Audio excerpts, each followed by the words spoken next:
hour. In a Fox News alert, the FBI releasing information on their investigation into Hillary Clinton, her use of a private server and email address. Catherine Herridge, as you know, has been leading the reporting on this story and joins us with what we know as of this hour. Catherine, I know we just got the documents. You're just getting a first look. What stands out most to you?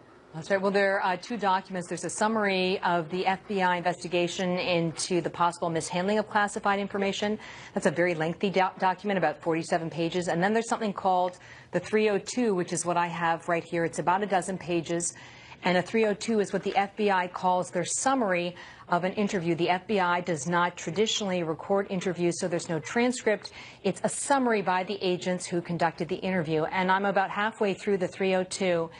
And what you can conclude here is that on the critical questions about intent, whether she understood how classified information should be handled, Mrs. Clinton answered the same way virtually every time, is that she just could not remember or she could not recall. And I want to give you just a couple of examples right here.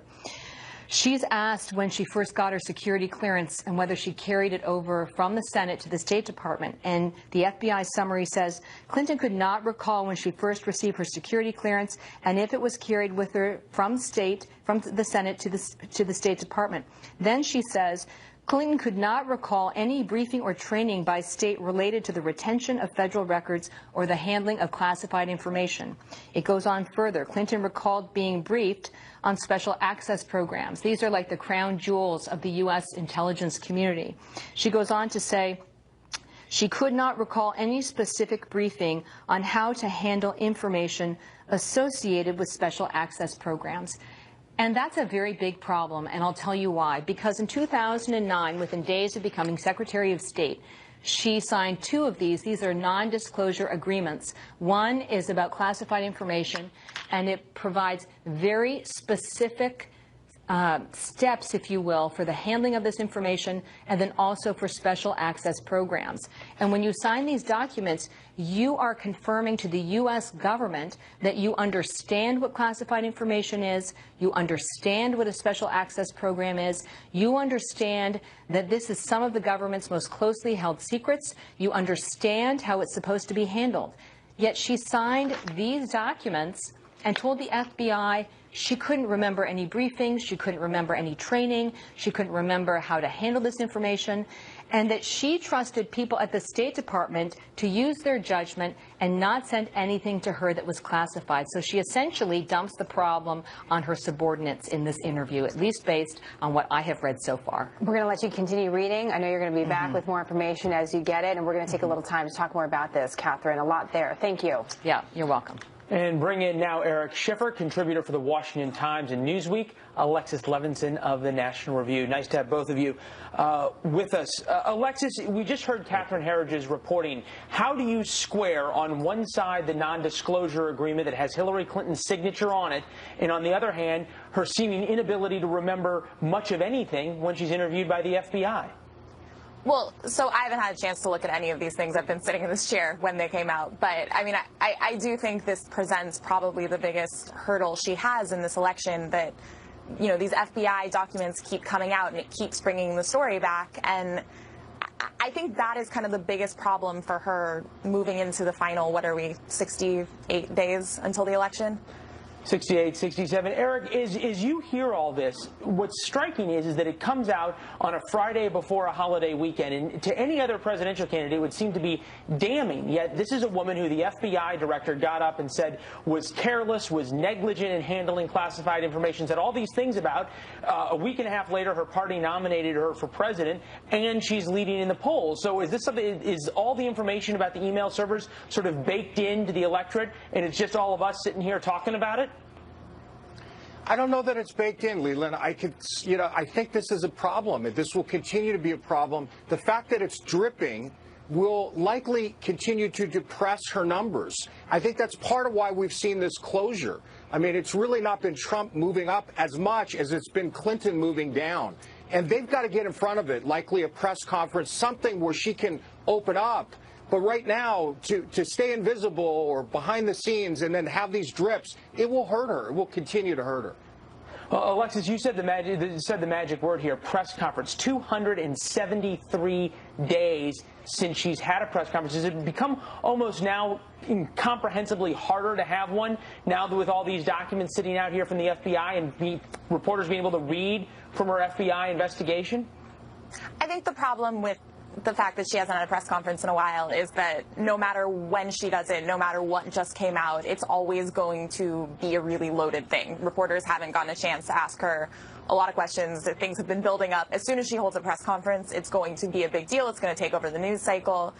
So, you know, I don't necessarily think it's the FBI documents that are going to cause that problem. I think it's the fact that she hasn't had one in a while, and no matter what, she'll have to answer tough questions. Well, we know when she was pressed about this server, she said, "What do you mean, wipe it with a cloth?" Turns out they used bleach bit to wipe it. A lot in these documents. Alexis, Eric, thanks for being here. One other thing in these documents to look at when we get back, was her email compromised by foreign powers like Russia?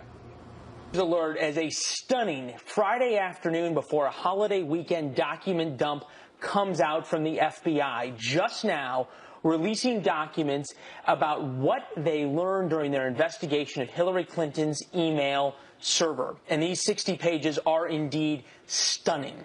This is a third hour of Happening Now. Happy Labor Day weekend to you. I'm Leland Vittert, in for John Scott. And hello, I'm Laura Ingle, in for Jenna Lee. The nearly 60 pages of documents are heavily redacted and include notes from Hillary Clinton's 3-hour interview with agents back in July, as well as documents related to their recommendation not to pursue charges against the former Secretary of State. FBI Director James Comey has harshly criticized Clinton, but stands firmly by his agency's decision.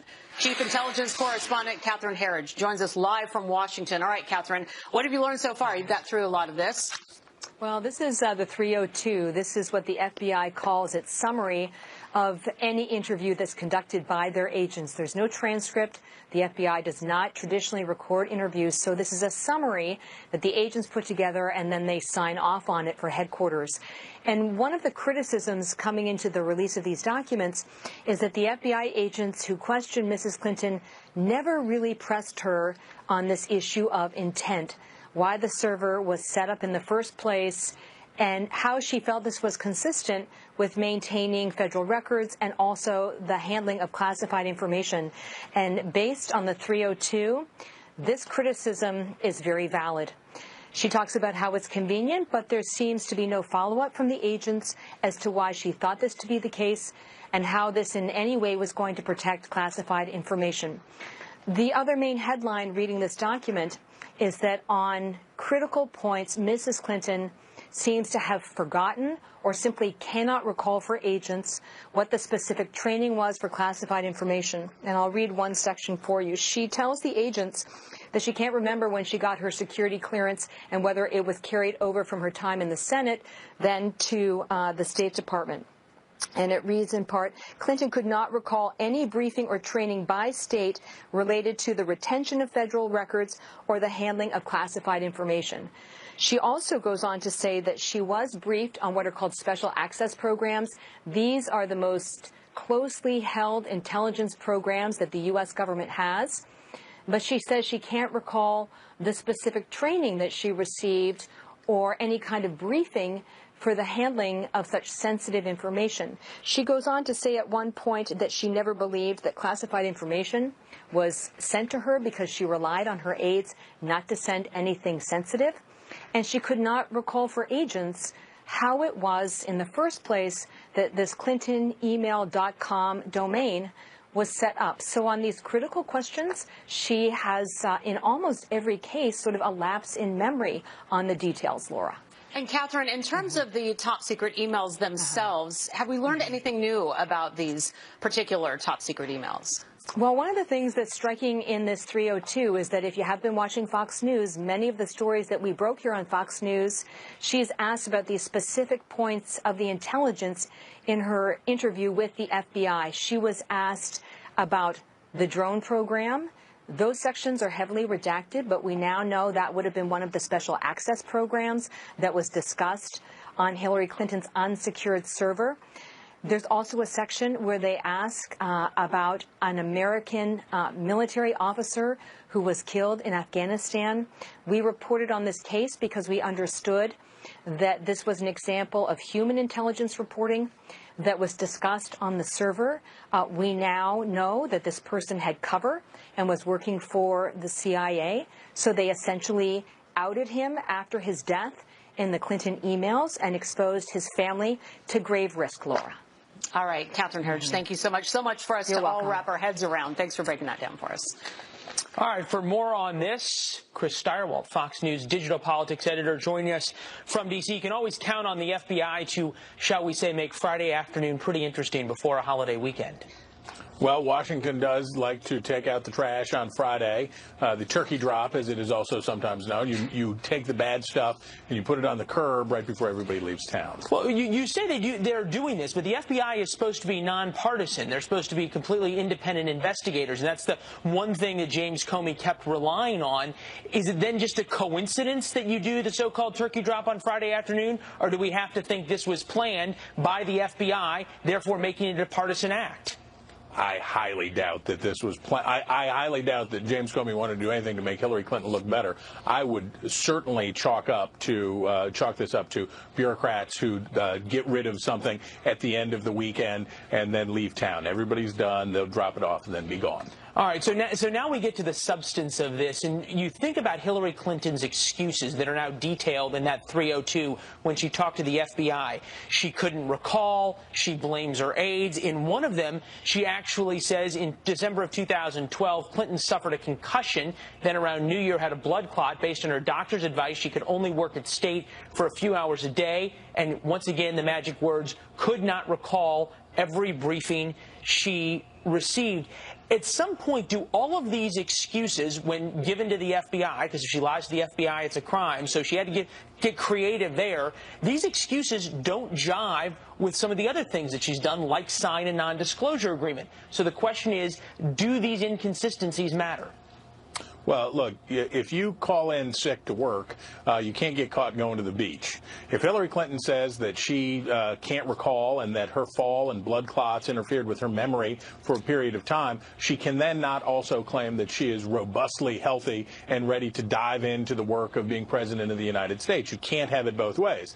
This will give her opponent in the general election another way to go after her health and her fitness and her vigor.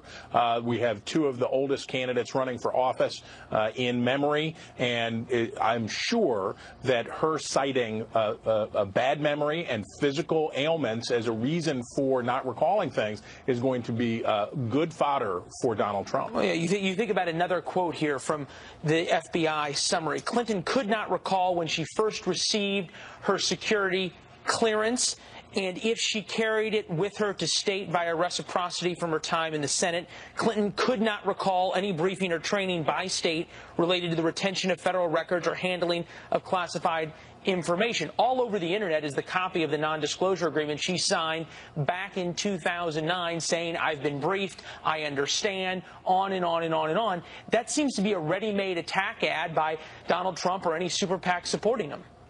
Well, look, we want to be generous in spirit to human beings who sign a lot of things and get a lot of briefings. But you are right. As you go through these documents, as you look at how often she could not recall things, you start to imagine that if you were briefing a person for a meeting like this, that you would say, look, if you can't be sure or you think that the answer might jam you up, just say, I don't recall. I don't recall is the standard, by the way, legalese and in Washington. I don't recall isn't I don't remember, it didn't happen, it's just I don't recall, and that is the way that you block further inquiry on the subject.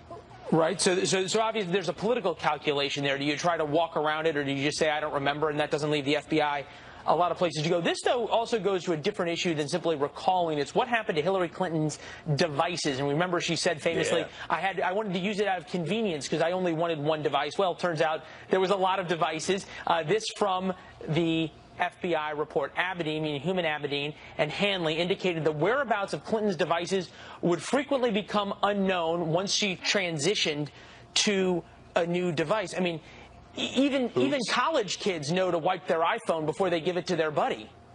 And we don't know whether the phones were wiped or what the condition was or whether she knew or didn't know. But what's funny is you go through this and you get how bad Hillary Clinton's first press conference on this subject is and how bungled her response has been to all of this from a political point of view. That rather than making a clean breast of things and getting on with it, yeah, I screwed up, I did the wrong thing, and all of those, the dissembling and now the shambles of a story that she ends up with, oh, I only wanted one device for convenience sake. Actually, never mind. So she's got a big problem when she eventually does have to give the press conference that she's going to eventually have to give, is that reporters are going to know all this stuff, and she is going to have better answers than I don't recall. 273 days since the press conference. We'll see if it happens anytime soon. There's really kind of a lot of different parts to this story, and we've been talking about this for a long time, Chris. But one of them is there's a real chance that there was harm done to the United States. It's one thing to try and cover things up, or perhaps you don't want people being able to read your email sort of selfishly. It's another thing if that behavior ends up really hurting the country that you're supposed to be serving and the people who risk their lives every day to do it. James Comey talked to that exact point. Take a listen. She also used her personal email extensively while outside the United States, including sending and receiving work-related emails in the territory of sophisticated adversaries. Given that combination of factors, we assess it is possible that hostile actors gained access to Secretary Clinton's personal email account. And now reading from the report to that point, forensic analysis of alert email records automatically generated by CloudJacket, one of the programs that she used, revealed multiple instances of potential malicious actors attempting to exploit vulnerabilities on the server. So where does that go? What happens all of a sudden now that you have the big question out here is, does someone else have all of Hillary Clinton's emails, not just the ones that the State Department released?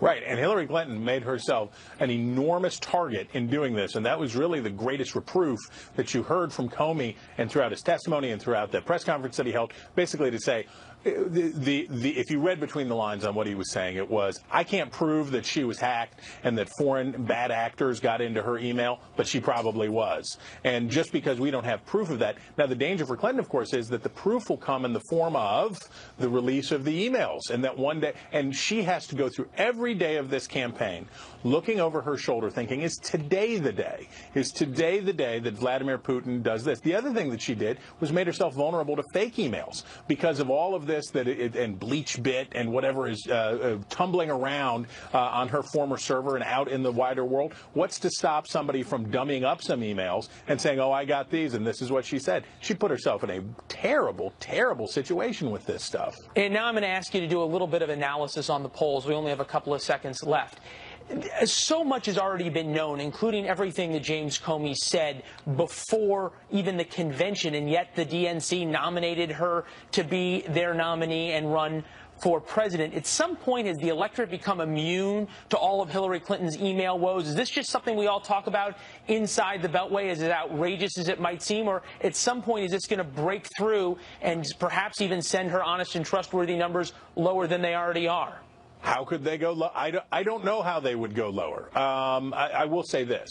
Hillary Clinton has ended up in a position where, cooked into the price, her stock price as a candidate includes all of these liabilities. I don't think there's anything in this that is going to change that. I don't think this is going to change somebody's mind that it's worse or it's better. But what I do think is, and you referenced this earlier, this is more fodder for more attack ads, that once Donald Trump's campaign gets some money together and starts running, I think that just the things that you mentioned, as well as others in this report, will come out and be shoved in the faces of voters to say, you don't trust her, and you can't vote for her. Because right now there are a lot of people who say they don't trust her, but they're going to vote for her anyway.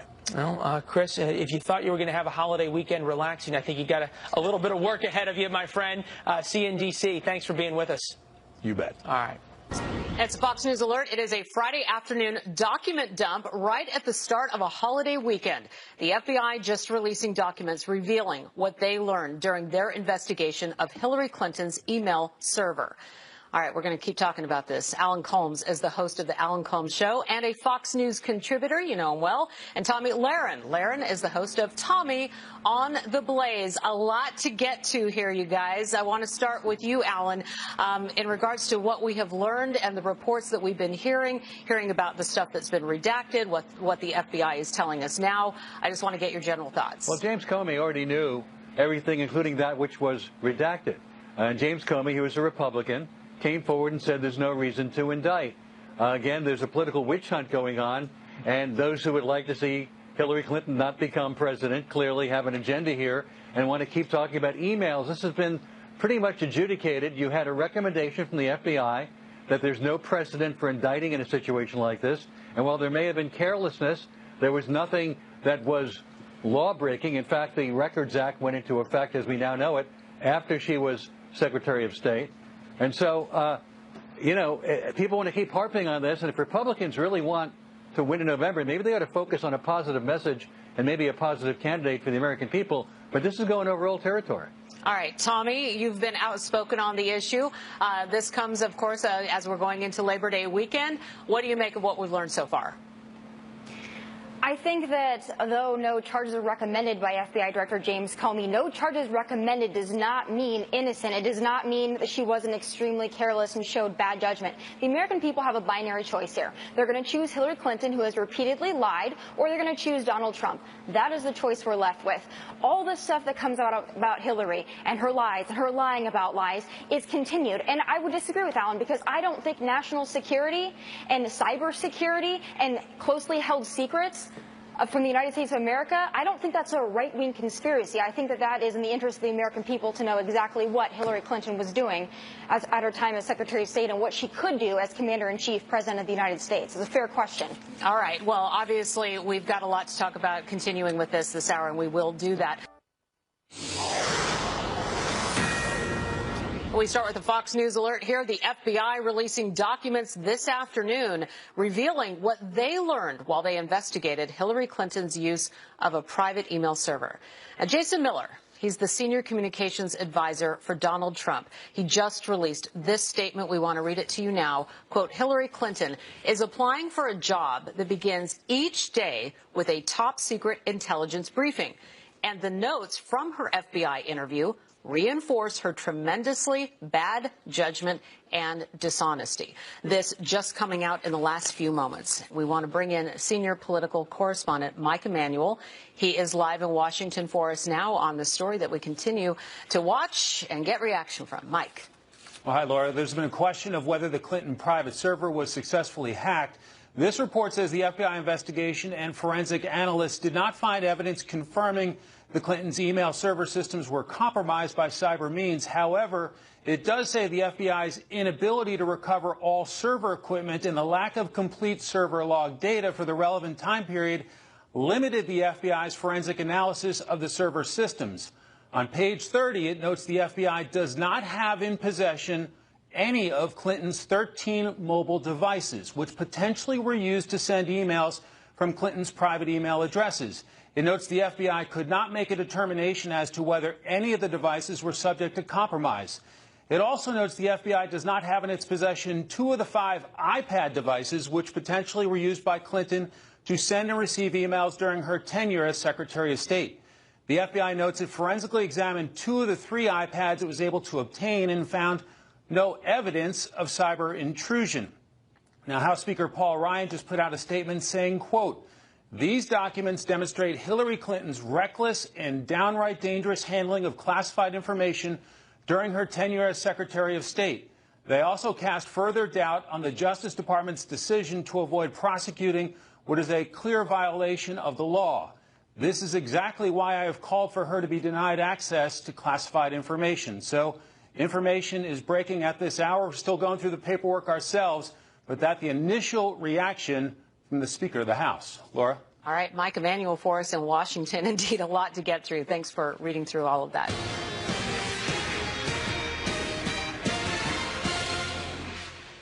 Well, they call it the wall, the cornerstone of Donald Trump's candidacy, and immigration policy. Take a look. You can see the border between the United States and Mexico is nearly 2,000 miles long, 4 states.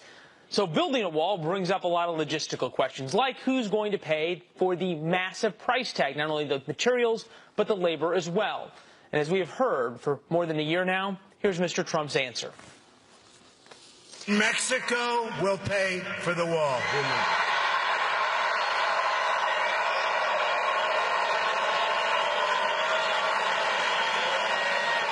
100%.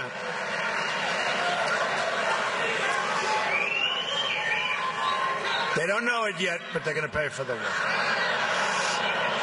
And they're great people and great leaders, but they're going to pay for the wall. Well, Mexico's president has said not so quick, but leave the pain for it aside for a moment. Let's figure out if the wall is really the solution to our problem. Somebody who knows a lot about the border area, Mike Fisher, former chief of the Border Patrol. Appreciate you being here, Mr. Fisher. Thank you. Thank you, Leland.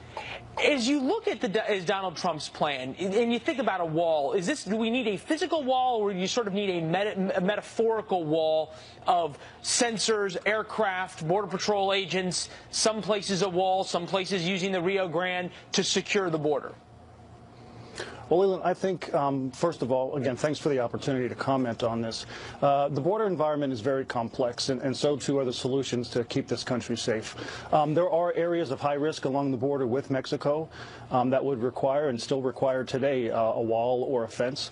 Conversely, there are other sections along the border with Mexico that don't require a physical barrier of some sort, but in all cases, situational awareness will have to be achieved. How much of this for the Border Patrol and for the brave men and women who are out there in the 100-degree heat day in, day out, trying to keep folks from coming across illegally, how much of this is, shall we say, a capabilities problem? There's not enough money, there's not enough resources. And how much of this is a policies problem of the Obama administration simply not making border enforcement a priority and giving you the tools you need to be able to stop folks? Yeah, that's a really great point. As a matter of fact, what I've talked to agents before is, we're not going to enforce our way to a secure border. When people decide to come into this country illegally between the ports of entry, they will continue to do so as long as they believe that the benefit outweighs the cost. And whether that means being able to physically cross the border and all the way through to a final disposition in the immigration court system.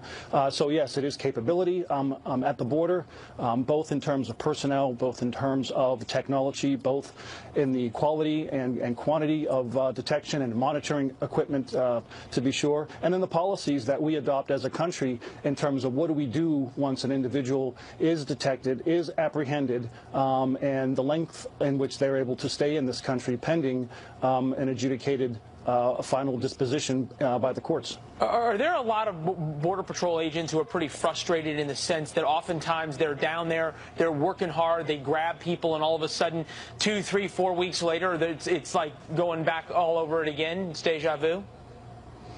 Well, I'm sure there are frustrated Border Patrol agents out there. I know as a young agent there were times that I became frustrated. But at the end of the day, having worked with these agents for almost 30 years, I'm very proud of the work that they do each and every day to protect this country. And although they have their own opinions in terms of what this country has done and will continue to do in that regard, when they put on the uniform, they are protecting this country. They know that. They realize that. They're the supreme professionals in what they do. And I've got all the confidence in their ability to keep us safe.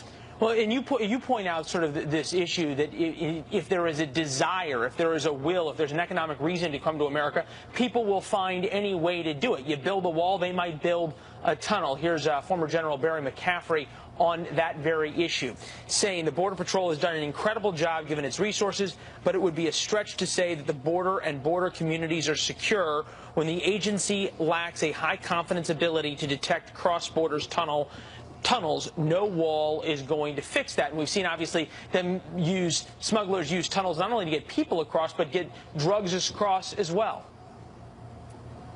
That's a great point, and in all respect, I have a lot of respect for Joe McCaffrey, and he's right. A physical wall or a fence, in and of itself, isn't going to stop people from attempting entry into the United States. It never has. But one of the things that we look at in a risk-based approach, for instance, is what makes sense on different sections of the border. What is the known threat, for instance?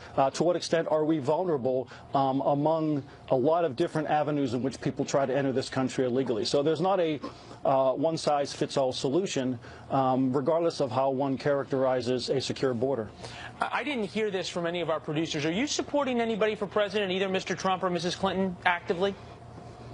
I am not at this point, no. All right, so let me ask you to do a little bit of analysis here for me. Is what Donald Trump is proposing, really securing the border and stopping the flow of illegal immigration into the United States, possible? Number one, is it possible to do at the border? Number two, is it possible, to your point, to stop the economic incentives, to change policy enough that people don't want to come here illegally and are willing to wait to come here legally? Yes to both of those. I have reviewed his recent 10-point plan. I think each one of those, in and of itself and then collectively, will have a positive effect in our ability to secure the border. And policies, regardless of which candidate wins in the coming years, I think will also dictate the extent to which people believe that crossing the border illegally still has the benefits outweigh the cost. And I think that will remain to be seen. All right, Mike Fisher, former head of the Border Patrol, we appreciate your service and also your candor here today. Thank you. Thank you, sir. All the best. Joining us, we'll see you this week. I'm Greg Jarrett in for Shepard Smith. We begin today with breaking news. The feds releasing notes from their investigation into Hillary Clinton's private email setup, including details of the FBI's interview one-on-one with Hillary Clinton. Here are some of the highlights. Secretary Clinton never asked for permission to use a private server or email address while she was Secretary of State. However, Clinton also said she wasn't trying to sidestep any laws about federal records, that it was just a matter of convenience. She also turned down a State Department mail account when she began her job. Clinton told investigators everybody at the State Department knew she had a private email address and nobody ever raised any concerns. We're also learning that Clinton's team apparently had trouble keeping track of her many phones. In the report, Clinton aides said the secretary often replaced her BlackBerry and, quote, the whereabouts of Clinton's devices would frequently become unknown once she transitioned to a new device. In fact, one aide said a couple of times he destroyed phones by breaking them in half or hitting them with a hammer, the good old-fashioned way.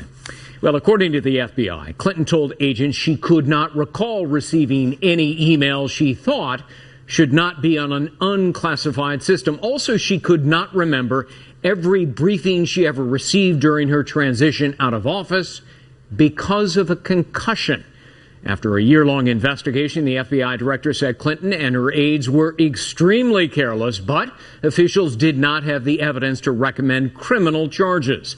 We also just got reaction from Clinton's campaign spokesman, quote, while her use of a single email account was clearly a mistake and she has taken responsibility for it, these materials make clear why the Department of Justice believed there was no basis to move forward with this case. Catherine Herridge with the news now live in Washington. And Catherine, Clinton claims it seems that she really didn't know how the whole setup worked. That's right, Greg. There were two documents that were released by the FBI this afternoon. The critical document is this document. It's called the 302. That's what the FBI calls a summary of an interview. The FBI does not traditionally record interviews. So in the Clinton case, that was also true, and there's no transcript. There's just this summary of the FBI agent's notes who questioned her.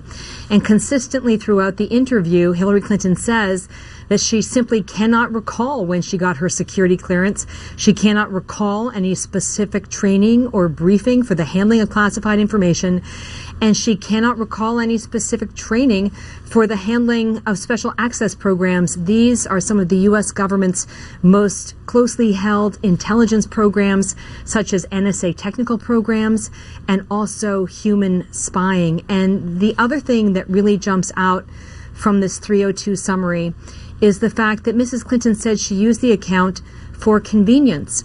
but there was absolutely no follow-up from the agents about what that exactly meant, because we now understand that she had multiple devices, there were multiple servers, yet they don't press her on this issue. And this is one of the main criticisms of the Republicans who had read this document, and this criticism seems very well founded. I hesitate to be really critical of the FBI, but it feels like they were almost stenographers in this case and not really probing with their questions, Greg. Yeah, you know, as a defense attorney, I got the same reaction. It sounded like they were reading from a script and they weren't paying attention to the answers because there were very few follow-ups. What about these special access programs? Special access programs, as I mentioned, are really the crown jewels for the U.S. intelligence community. These are programs that are only known by a small circle of people, and the reason that's the case is because human lives are really on the line. And what we see in the FBI interview is that she is asked about the 22 top secret emails that were too damaging to release for national security reasons because they relate to these programs. So we can see their questions about target selection for the drone campaign. We can also see there's a question about a human spy who was working for the CIA. This was a story first reported by Fox News.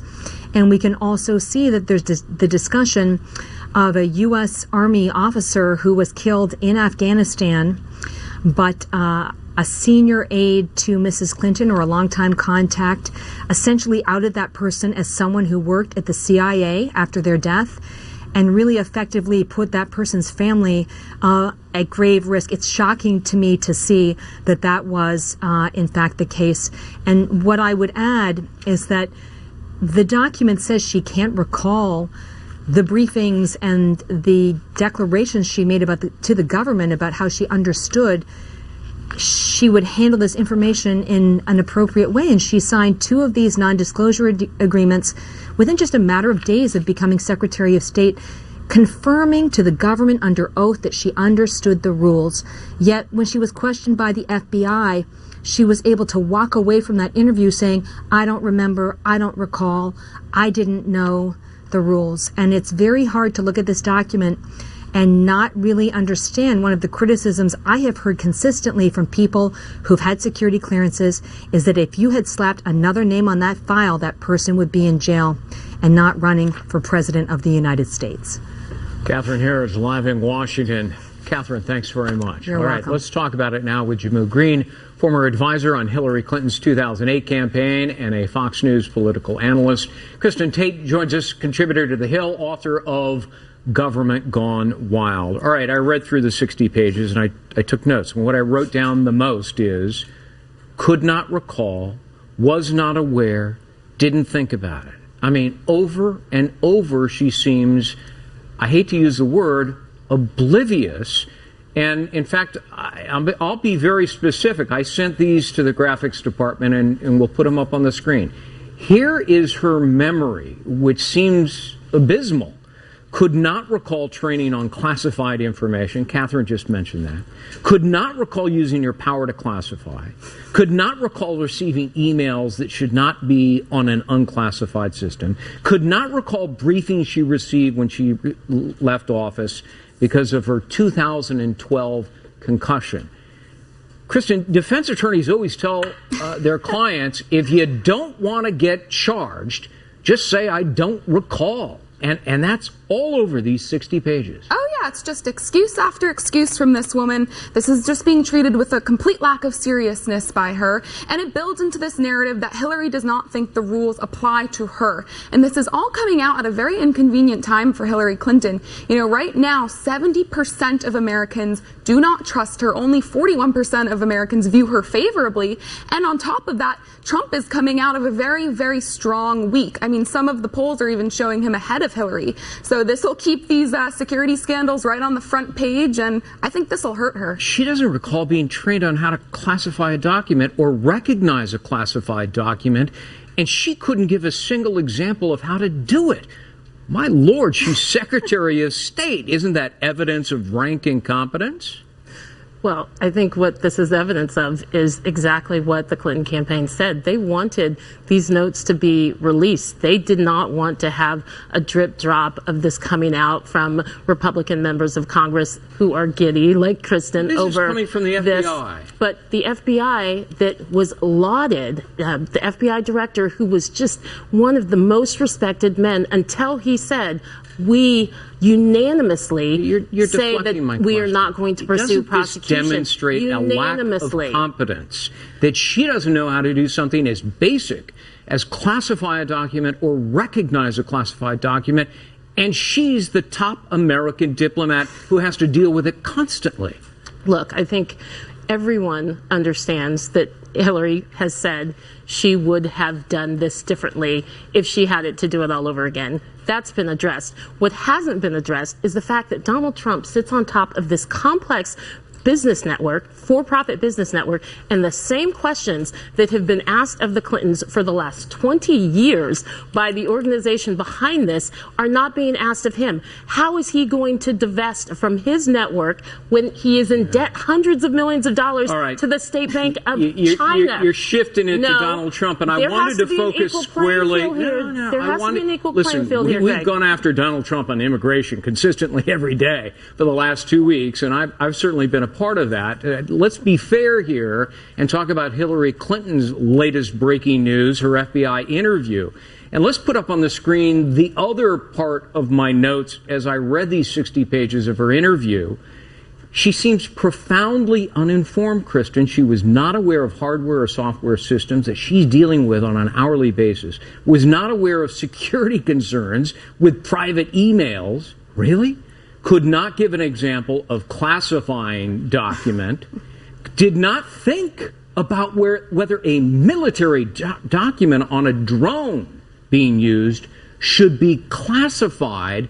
I mean, an 8th grader probably knows that, a military document is secret. Yeah, it's amazing. But you know what else is crazy is of the things that the FBI released, some of these pages were redacted. There were pages missing, so we don't even know everything. It's incredible to me. But you know what? The unfortunate thing is that the media does not cover these scandals with the same sort of, sensationalism that they cover Trump's tweets with. Where so the American public tax returns will not. What are in his tax returns? What is he hiding? How is he going to divest from owing the Bank of China $650 million? Again, I'd like to stay on about Clinton. Him this is, and his business interests, but this is the latest news on her, the emails, and it comes literally just hours, about 12 hours after we learned that people at the foundation contacted the State Department and asked them to engage in an illegal act by giving them diplomatic passports. Greg, let's put up on the screen. Let me put up on the screen. Let me finish. Put up on the screen the latest Fox News poll. And I wonder if this is simply baked into Hillary Clinton already. 66% of the voters think that it's likely that the Clintons are selling influence to foundation donors. How do you respond to that? The former president of the United States went to North Korea because 2 of our journalists were being held by the North Koreans, and his team said, so 66% of voters in America these are diplomatic passports. But no, this needs to be clarified. He went there, he got them back, and guess what? They didn't even get the diplomatic passports because it wasn't necessary. Are we seriously sitting here and saying that he should not have taken that trip? He was not being a diplomat on behalf of those journalists. Illegal for the foundation to ask the Clinton Secretary of State to provide documents which would be against the law. Right, yeah. Clinton Foundation executives and donors had access to the State Department at the highest level. Everybody knows that. And, the AP revealed in a report that over half of Hillary's meetings that she had while she was Secretary of State were with Clinton Foundation donors. This reeks of bribery. The AP said that was wrong. Their tweet was wrong, but they refused to correct it. People donated to the Clinton Foundation to curry favor. You know what's going to be the headline? She met with world leaders. Big deal. The headline out of all of today's breaking news is going to be Hillary Clinton's concussion being used as an excuse for not being able to remember a great many things in the FBI interview. Jamil Green, Kristen Tate, thanks for being with us. Thank you so much.